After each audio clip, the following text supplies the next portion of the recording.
cheios da sua presença, cheios do seu Espírito Santo, cheios da tua graça, Senhor.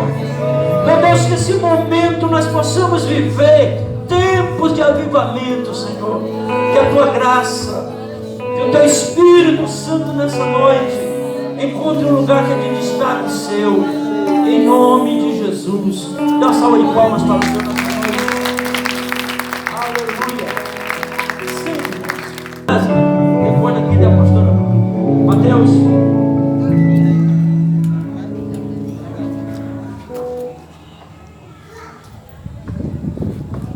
Graça e paz, igreja novamente. Glória a Deus.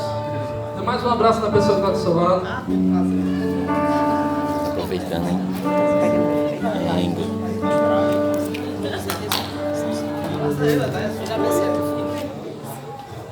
Glória a Deus. Tem que dizer irmão, não sei não. Amém. Abra sua Bíblia no livro de Filipenses.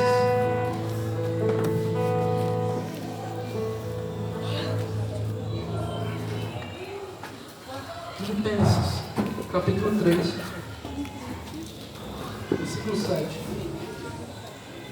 Você que está sentado, se coloca de pé, amém? Para a gente dar a palavra. Você que puder, é claro. Aleluia. Glória a Deus. Todos acharam? Todos acharam?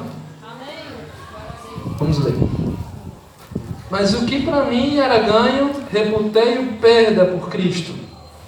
E, na verdade, tenho também por perda todas as coisas, pela excelência do conhecimento de Cristo Jesus, meu Salvador, pelo qual sofri a perda de todas essas coisas, e as considero como escória, para que possa ganhar a Cristo.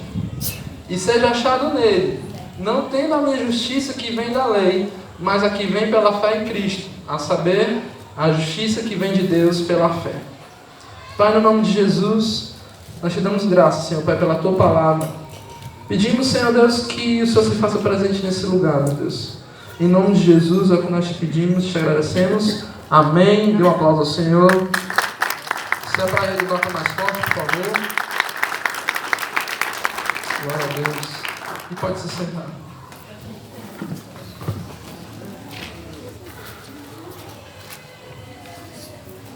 Aleluia. Essa carta foi escrita por Paulo, carta de Filipenses. E nesse capítulo, mais precisamente nos capítulos anteriores ao que nos versículos anteriores que a gente leu, Paulo ele vai falar acerca de quem ele era antes de conhecer a Cristo. Ele vai falar da sua origem. Para quem não sabe, né, alguns têm a impressão de que Paulo não é judeu, mas Paulo era judeu de sangue. A origem dele era na tribo de Benjamim, a menor tribo, né? Mas Paulo era um homem muito sábio, era um homem muito estudado. Ele era fariseu por formação. O que era fariseu? Eram os doutores da lei, aqueles que conheciam a lei de Moisés e aplicavam essa lei à risca. Mais precisamente, Paulo era um perseguidor da igreja, porque até então o cristianismo ele era tido como uma seita. Ele não era reconhecido, ou como hoje nós somos reconhecidos, como uma das maiores, entre aspas, religiões do mundo, aqueles que creem em Cristo.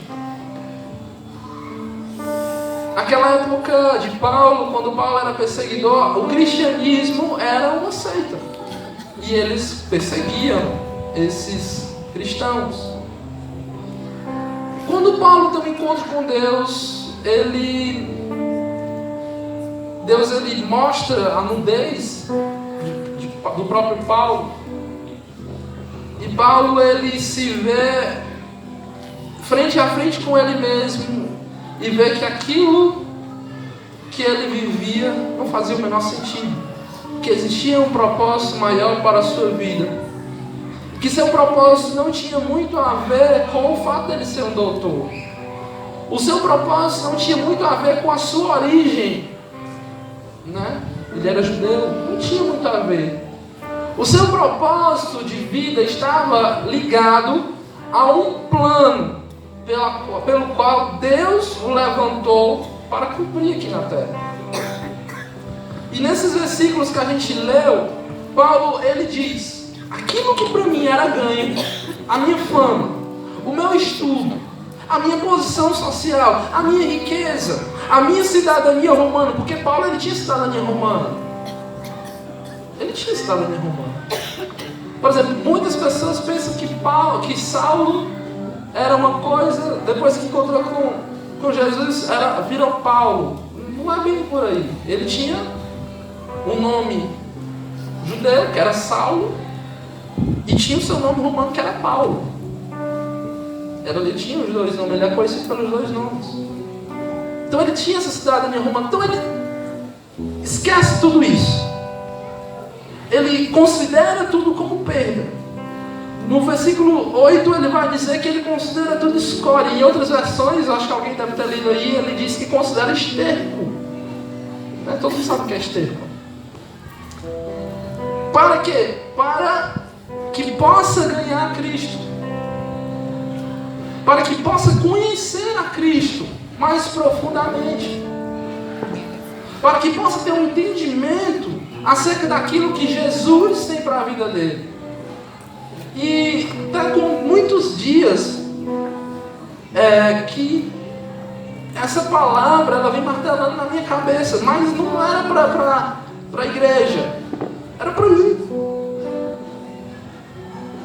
Por que há uma diferença, como um abismo, entre o nosso entendimento do que é o Evangelho hoje para o que era o Evangelho dos primeiros apóstolos?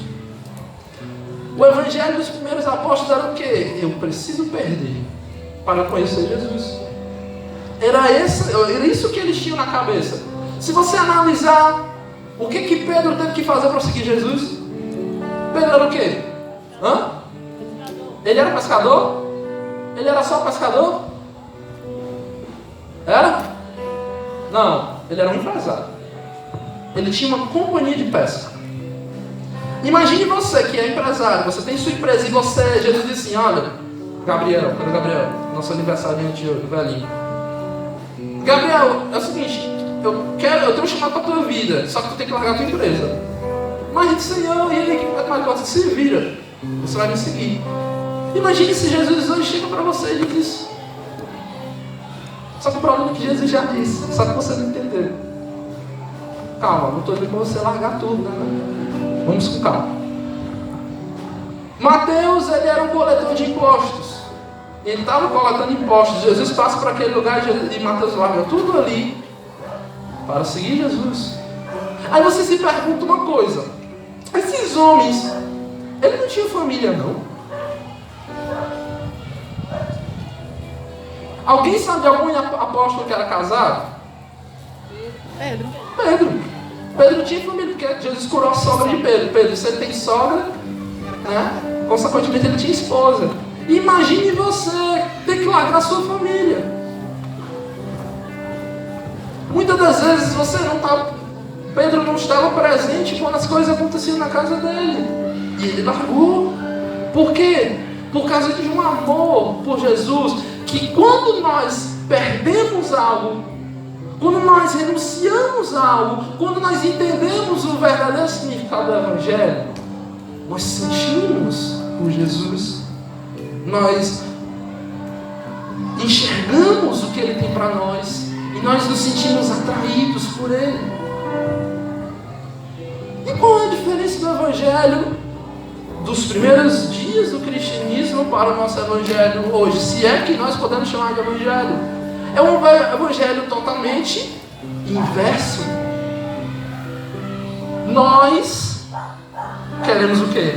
Nós queremos dar algo para Jesus, porque Ele pode nos dar algo em troca.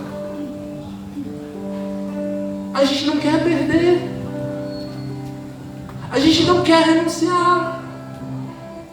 A gente não quer dar a vida. A gente não quer dar a nossa vida para Jesus. Meu Deus, isso parece estranho até para os seus ouvidos. Esse cara está ficando louco. Ele está falando que eu tenho que entregar a minha vida para Jesus. É, meu irmão. Quando Jesus ele encontra com Nicodemos, capítulo 3 de João, ele diz: você precisa nascer de novo. Você precisa morrer para a carne, para o mundo, e você nascer no Espírito. O que é nascer no Espírito, meu irmão? Nascer no Espírito é nascer para não receber algo de Jesus, mas estar vivendo na plenitude que Ele vive. Amém? Amém ou não? Amém. Jesus, Ele não te chamou para te dar nada, infelizmente. Ele chamou para que você dê alguma coisa para Ele. Sabe por quê? Porque Ele já te deu tudo, Ele já te deu a tua vida. Ele já te deu o ar que você respira. Ele já morreu na cruz no seu lugar. Ele já entregou a vida. Ele foi cuspido, ele foi surrado, ele foi espancado. O que você quer mais de Deus? O que eu quero mais do Senhor? O Evangelho perdeu a essência.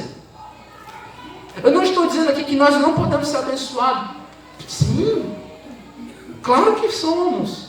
Porque não por uma relação interesseira com Deus, mas porque nós estamos inseridos na plenitude dele. É como se Deus fosse o rei, nós fôssemos príncipes e nós comemos da mesma coisa que ele come. Nós fazemos parte da mesa do próprio Deus. Se Deus ele é poder, nós podemos experimentar poder. Amém? Amém ou não? Se Deus é milagres, então nós podemos experimentar milagres, amém? Quantos aqui precisam de um milagre? Só isso? Misericórdia, eu preciso de um milagre todos os dias da minha vida, sabe por quê? Porque todo dia eu vou trabalhar a 30 quilômetros daqui e preciso voltar. Então isso é um milagre. Eu preciso de um milagre na minha vida. Só que eu não preciso fazer nada não preciso ter essa relação de compra com Jesus, com Deus. Eu não preciso. Sabe por quê? Porque nós precisamos decidir viver nele, conhecer ele, ser achado nele, e não por causa de nada.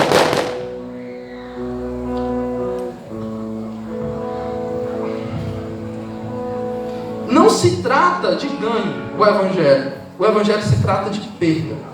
Quando nós aceitamos Jesus, nós tivemos que renunciar à nossa velha criatura.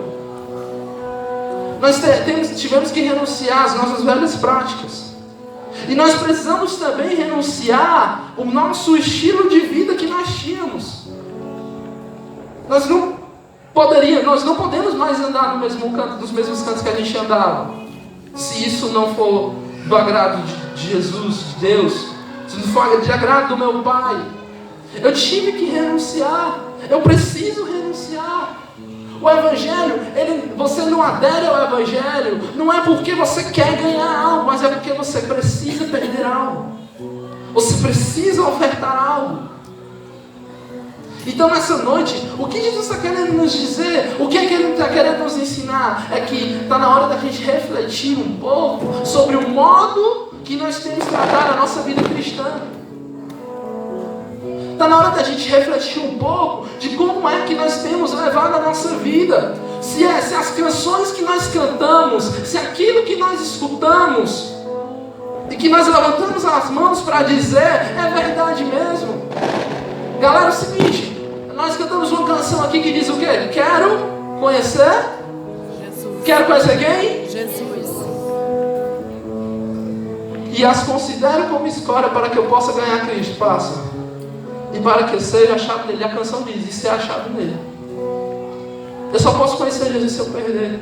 Eu só posso conhecer Jesus se eu renunciar. Eu só posso conhecer Jesus se aquilo que queima no meu coração, de desejo por Ele, for maior do que aquilo que eu julgo necessidade na minha vida. Mateus, eu preciso de empregar, mesmo você precisa de um emprego. Mateus, eu quero ser rico. Beleza, não tem problema nenhum. Riqueza é nosso, é pra gente. Mas pra quê? Mas por quê? Qual é o sentido do cristianismo que nós estamos vivendo hoje? Qual é o sentido do cristianismo que você tem vivido, meu irmão? Qual é o sentido de nós estarmos cultuando a Jesus e cantando coisas que a gente não cumpre, que a gente não entende? Se nós não temos a capacidade de renunciar, nós não vamos conhecer a plenitude de Jesus. Mas eu quero profetizar sobre a sua vida nessa noite, que Deus, Ele vai lançar sobre a sua vida luz e glória, e seu entendimento vai mudar, e você vai sair daqui hoje com o entendimento mudado, de dizendo que eu não sirvo mais Jesus pelo que Ele pode me dar, mas pelo que Ele é, e por eu estar perto dEle, por eu viver a plenitude dEle.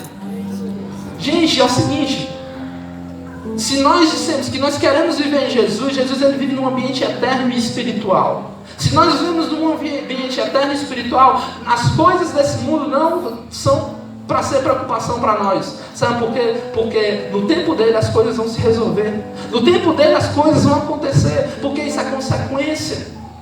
Qual foi a missão de Jesus aqui na terra? Jesus ele não estava preocupado com o que ele ia comer. Jesus ele não estava preocupado com o que ele ia beber. Jesus ele não estava preocupado onde ele ia dormir. Ele estava preocupado em ganhar.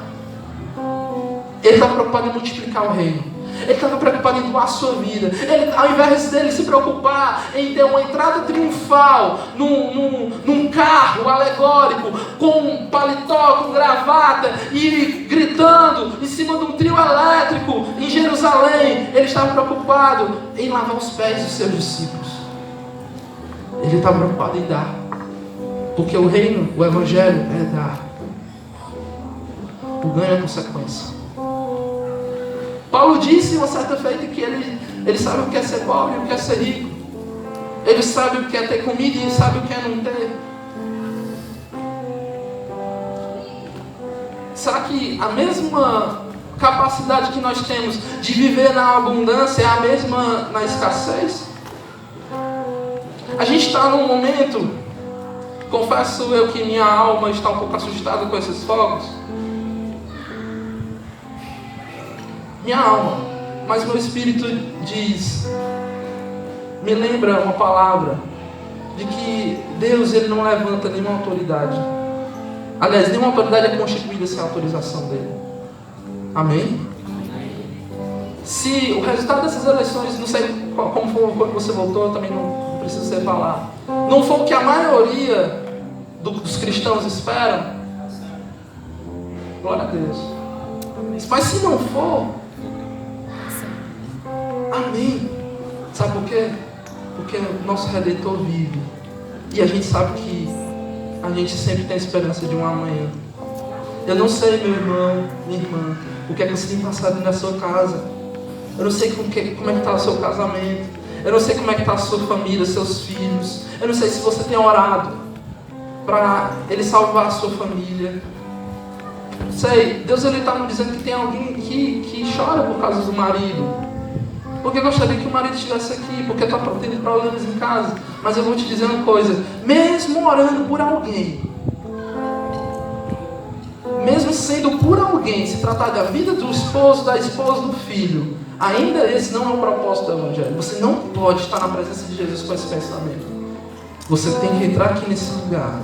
Você tem que enxugar as suas lágrimas. Você tem que levantar a sua cabeça. Nada aqui não, quando sair de casa, você tem que enxugar as suas lágrimas, levantar a sua cabeça, você vestir a sua melhor roupa. E eu estou indo adorar o meu Deus. Porque Ele é tudo o que eu preciso para viver. E eu sei que se eu depositar minha vida nele, eu não vou ter apenas algo vindo dele. Eu vou ter a plenitude. Eu vou ter o reino. Eu vou ter a eternidade ao meu favor. Eu vou ter um reino espiritual. Eu vou ter anjos. Eu vou ter querubins, arcanjos. Eu vou ter o próprio Deus com sua mão poderosa. A palavra de Deus diz que Ele é o Senhor dos exércitos. E se Ele é o Senhor dos exércitos, Ele que manda em tudo. E acabou, meu irmão. Ele vai resolver. Só que mude o seu foco. Mude o seu foco.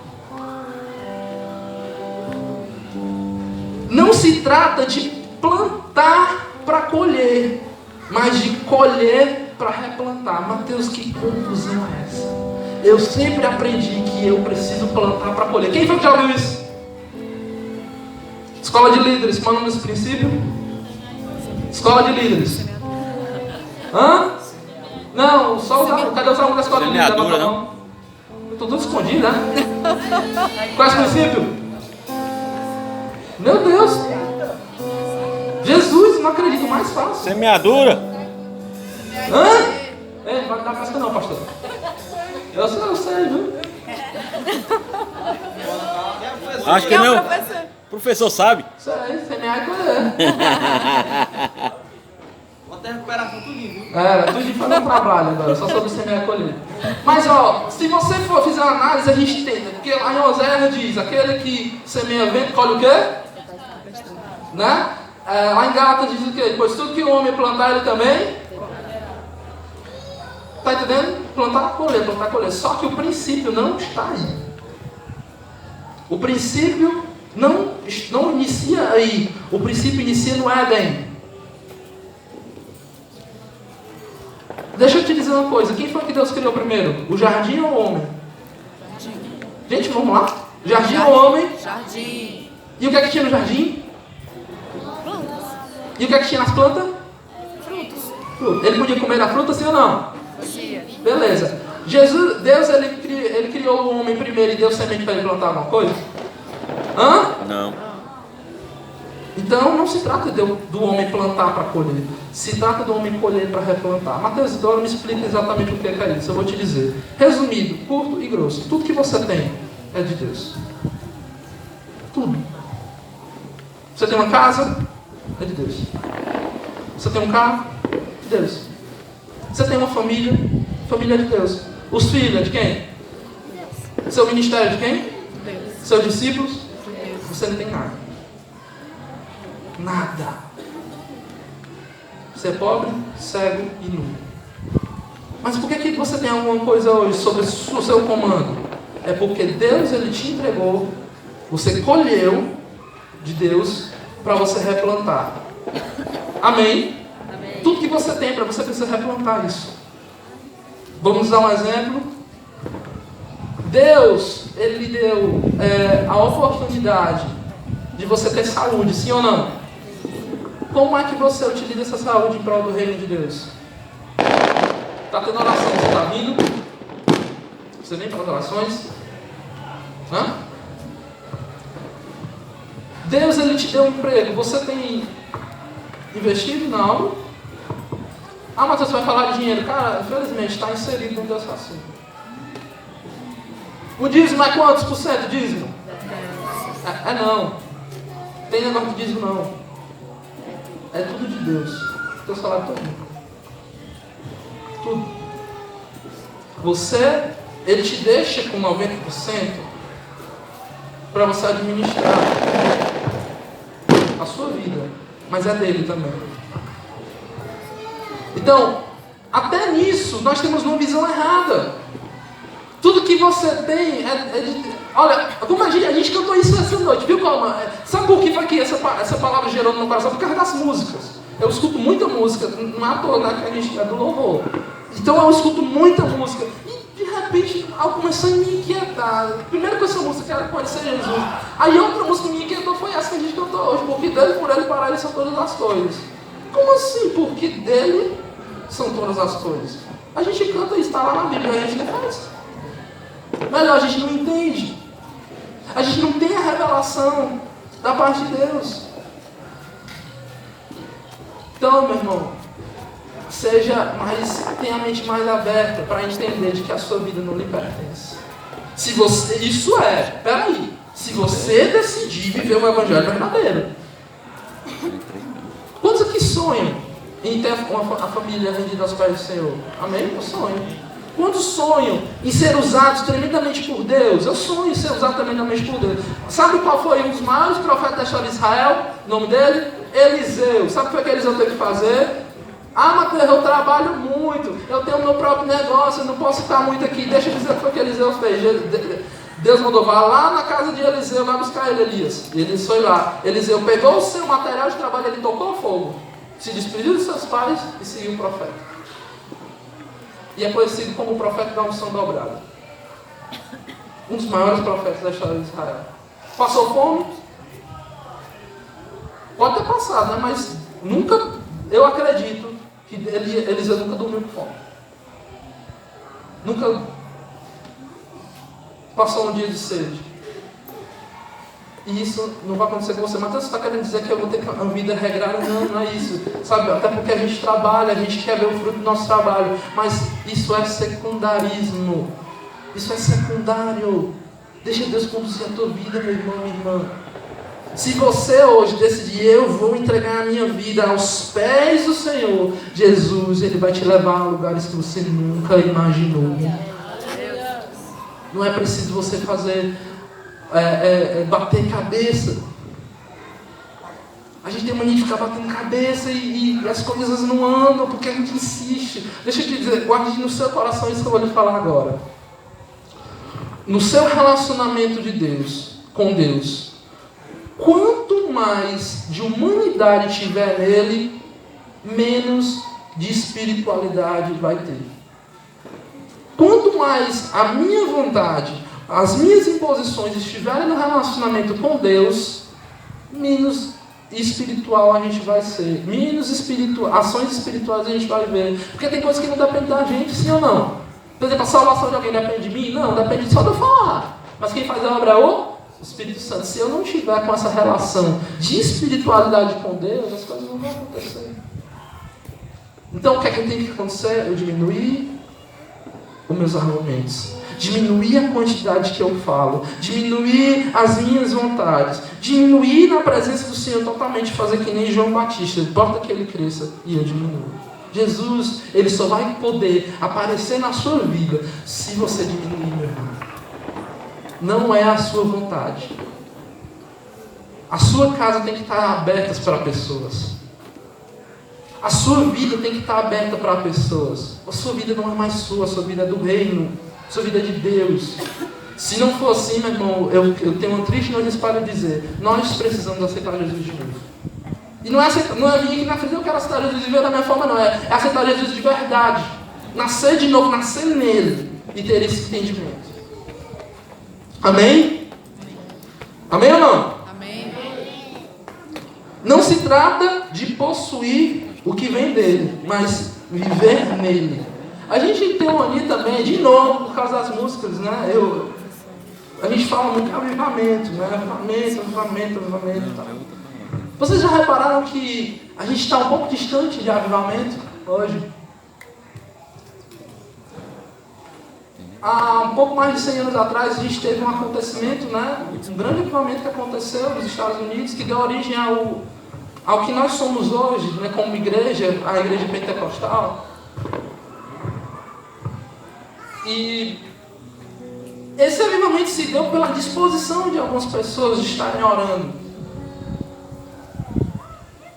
Existia um movimento chamado metodista lá na Inglaterra, mas esse movimento se deu pela disposição de alguns jovens na sua faculdade, de viverem separados dos outros, de não se envolverem. E houve um avivamento onde, imagine, naquela época, milhares e milhares de pessoas escutando um homem e se convertendo a Jesus. Gente, hoje assim, é difícil, né? A gente vê, mas tem muito mais possibilidade disso acontecer hoje, de um pastor pregar e arrastar milhares para escutá-lo pregar, do que naquela época. E John Wesley foi o cara que conseguiu reunir milhares e milhares de pessoas em tardes, em manhãs, para escutar ele pregando e se convertiam aos pés do Senhor. Isso é avivamento, porque foram pessoas que decidiram viver a plenitude de Jesus. Foram pessoas que decidiram viver a vida totalmente aos pés dele. Ah, mas Mateus, eu não posso estudar. Wesley, ele começou esse movimento na faculdade, ele era um homem estudado. Ele continuou a vida dele. Irmãos, trabalho não é desculpa. Faculdade não é desculpa. O que é desculpa, sabe o que é? É a gente continuar vivendo a vida do jeito que a gente está vivendo. E a gente achar que o tanto de Jesus que nós precisamos é só domingo durante 2 horas aqui nessa igreja. Nós precisamos fazer uma revolução no pensamento, primeiro em nós, para depois fazer uma revolução no pensamento das pessoas. A igreja, ela precisa voltar a ter a veia revolucionária. Eu estou pregando comunismo, não, pelo amor de Deus. Eu estou dizendo que nós precisamos ter uma veia revolucionária. Para quê, Mateus? Para se revoltar contra o pecado. para se revoltar contra esse mundo. A gente fica falando, não, a facção tal, o homossexualismo, a prostituição, não sei o quê. O que é que a igreja tem feito? O que é que os líderes têm feito? O que é que nós temos nos sacrificado? Quanto nós temos deixado um pouco de orar pela nossa casa, pelo nosso carro, pela nossa família, pela nossa célula, pela nossa igreja, e nós temos olhado pelos homossexuais que estão se prostituindo nesse momento lá no centro de Calcaia. Quanto nós temos feito? A gente sabe qual vai ser o avivamento dessa geração? Vai ser um avivamento no pensamento. Primeiro, o avivamento vai chegar dentro da igreja. E dentro da igreja, ao contrário do passado, que foi só um ou dois, ou um pequeno grupo que se levantou e se dedicou e orou e dobrou nosso joelho, eu creio que o avivamento nessa geração vai ser um avivamento que vai tomar de conta de toda a igreja. E toda a igreja vai andar nesse mesmo pensamento. E nós vamos conquistar uma multidão para o Senhor Jesus. Amém. Porque Deus vai mudar o nosso pensamento aqui. Então a gente não pode mais viver enganados, irmãos. O nosso evangelho não é o evangelho de Jesus. Nosso evangelho é um evangelho mundanista. Nosso evangelho é um evangelho que se preocupa muito com as coisas do mundo. Eu não estou dizendo que você não tem que poupar. Eu não estou dizendo que você não tem que se precaver, não. Mas a Bíblia diz que o amanhã pertence a Deus. Deus, Ele vai te surpreender em nome de Jesus. Porque a palavra de Deus diz que todas as coisas cooperam para o bem daqueles que amam a Deus. Opa, para o bem de quem? Dos que amam. Dos que amam. O pai ama o seu filho. O pai que ama o seu filho, ele se relaciona com ele. Então, se nós precisamos abrindo a boca para dizer que amamos Jesus, nós precisamos ter esse relacionamento com ele. Um relacionamento de totalidade. De totalidade. Jesus, Ele vai nos dar uma geração de discípulos com os melhores empregos, amém? Amém. Mas Ele também vai nos dar uma geração de discípulos mais esforçados, amém? Amém. Nós vamos ter uma geração de líderes nessa igreja que vão se doar muito para o Senhor. Nós vamos ter, escreva o que eu estou dizendo, em breve nessa igreja, pessoas que vão, essa igreja vai precisar estar aberta 24 horas, porque essa igreja ela vai ser uma igreja de oração 24 horas. Isso é dedicação. Nós queremos obviamente nós precisamos fazer. Se a gente for falar aqui sobre isso, a gente vai levar a noite toda. Mas eu quero dizer para você que há um caminho novo para a gente trilhar. Um caminho que é você que está chegando aqui hoje, talvez você não seja evangélico.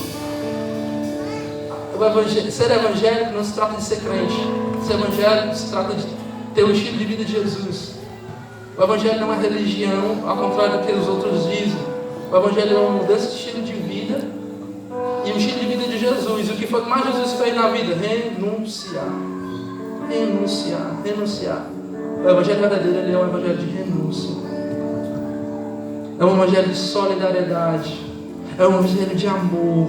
É um evangelho que se importa com o próximo. É um evangelho que, ao invés da gente perder tempo com uma abobrinha, a gente perder tempo com uma conversinha, ao invés da gente chama o irmão para orar. Vamos orar, meu irmão, vamos orar. Sabe, gente, olha, eu sou crente há, não sei nem quanto tempo mais. Muito tempo. Vai fazer 20 anos. Vai fazer 20 anos que eu aceitei Jesus. E 20 anos, gente, para a história não é muito. Mas há 20 anos atrás, a gente viu uma igreja que orava. A gente viu uma igreja que buscava o batismo com o Espírito Santo. O batismo com o Espírito Santo é uma dádiva que exige nós nos esvaziarmos. Arrependimento é o quê? Um acontecimento que exige nós nos esvaziarmos. Se essa prática não acontece, então alguma coisa está errada. Nós precisamos crescer no entendimento do Evangelho do Senhor Jesus. Amém? Então que nessa noite, as coisas que te atrapalham possam dar lugar à plenitude da presença de Jesus. Amém? Amém. Que tudo que possa colaborar para que o nosso entendimento acerca do que é o Evangelho não se esclareça e nós ficar por terra em nome de Jesus. Eu quero dizer que muito mais do que uma bênção, Jesus quer te dar um reino. Amém? Bom, você é, escute isso, você mesmo, é uma autoridade no reino de Deus. E o que a palavra de Deus te garante isso. Tudo o que profetizares em meu nome acontecerá. Aqueles que vierem após mim farão coisas maiores do que as que eu fiz. Isso é nova pra gente. Você vai profetizar, as coisas vão acontecer. Você vai determinar e as coisas vão acontecer. Porque quem está determinando é uma autoridade espiritual. Mas aí depende de como nós vamos levar a nossa caminhada com Jesus. Amém? Fique de pé nessa noite.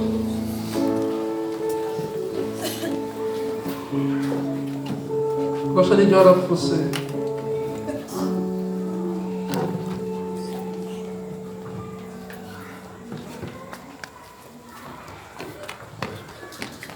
Gostaria de fazer uma oração com você. Primeiro você vai agradecer ao Senhor, amém? Seus olhos. Agradeça a Jesus. Jesus, obrigado por essa palavra. Obrigado, Senhor. Eu estava precisando escutar. Eu estava precisando, Jesus. Obrigado, Senhor, por ter aberto meu entendimento, Senhor. Obrigado, Jesus, por se importar, meu Pai, com a minha condição de engano, Senhor, e tentar, Senhor, me mostrar o caminho, Senhor. Eu sou grato a Ti, Jesus. Sou grato a Ti. Agora você vai fazer uma oração de entrega ao Senhor. Você vai entregar a sua vida a Ele. Se você entendeu essa palavra, você vai entender agora o sentido de entrega. Você precisa se doar mais. Você precisa se entregar mais. Você precisa se derramar mais. Você precisa mergulhar mais. Você precisa sair do raso. Você precisa sair do raso. Está na hora, sabe, gente, da gente começar a sair do natural. Se você for ver aquela passagem da pesca, os discípulos continuavam insistindo no natural, em jogar a rede aonde eles acreditavam que tinha peixe. Pela experiência deles, não aqui onde tem peixe, natural, natureza humana, entendimento humano. Só que as coisas na vida daqueles discípulos só aconteceram quando eles passaram a se mover no sobrenatural. Eles receberam a palavra de Jesus e eles atenderam. E ao invés de fazer uma ação natural, eles partiram para uma ação sobrenatural e eles tiveram uma pesca de êxito. É isso que Deus quer fazer com você. Acredite na palavra de Jesus. Acredite que Jesus é vida. Acredite que Jesus é o melhor para a sua vida. E mergulhe na plenitude da presença de Jesus. Comece agora a considerar tudo na sua vida como perda. Tudo como perda. Renuncie a sua posição. Renuncie o seu cargo aqui na igreja. Não por via de fato, mas por via de emoções. Comece a se desprender emocionalmente do seu cargo. Você não é líder de célula para simplesmente estar no status. Você é líder de célula porque Jesus ele te chamou para um nível de servidão maior do que você tinha. Um nível de doação maior do que você tinha. Doar, tá. O evangelho é perda. O evangelho é perda. O evangelho é perda. Começa agora nessa noite, em nome de Jesus, a renunciar a sua vida. Senhor, renuncia a minha vida. Eu preciso nascer de novo, Jesus. Eu preciso nascer de novo, Jesus. Eu preciso nascer de Ti, Jesus. Eu não quero mais ficar sendo sustentado por migalhas, Pai. Eu quero ser a plenitude da Tua presença. Você pode falar isso para Jesus? Tudo é para Ti, Jesus. Tudo é para Ti. Tudo é por causa de Ti, Jesus. Eu não tenho nada. Eu não sou nada. Meu Deus, sem a Tua presença nós não somos nada, Jesus. Nós queremos Te glorificar, Senhor. Você pode levantar as suas mãos. Levante suas mãos. Aleluia, Jesus. Porque dele, por meio dele, para Ele são todas as coisas. vai dizer a mesma